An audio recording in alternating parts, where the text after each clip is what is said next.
মা, নারকেল তো নেই, তাহলে চিংড়ি মাছের কি রেসিপি বানাবে?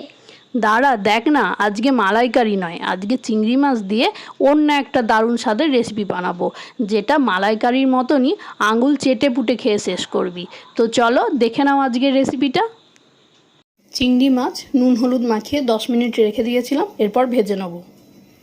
তেল ভালো মতো গরম হয়ে গেছে, এরপর দিয়ে দেবো।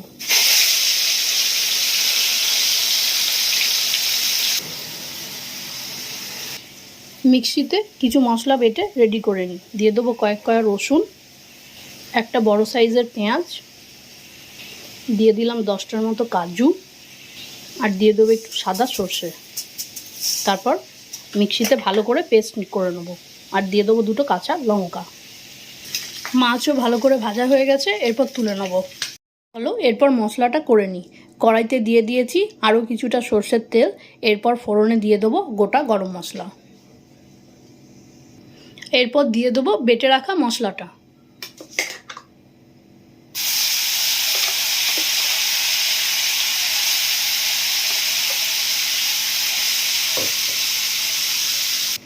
দিয়ে দেবো মিক্সি ধোয়া জল, দিয়ে দেবো স্বাদ মতো লবণ, আর দেবো একটু মিষ্টি। তারপর মশলাটাকে ভালো করে কষিয়ে রেডি করে নেব।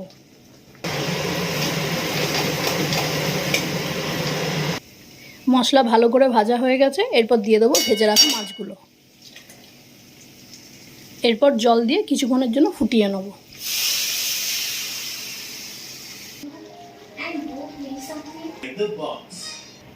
ব্যাস, তাহলে রেডি হয়ে গেল আমাদের চিংড়ি মাছের রেজালা। এরপর উপর থেকে দিয়ে দেবো 1 চামচ ঘি, আর দিয়ে দেবো একটু গুঁড়ো গরম মশলা।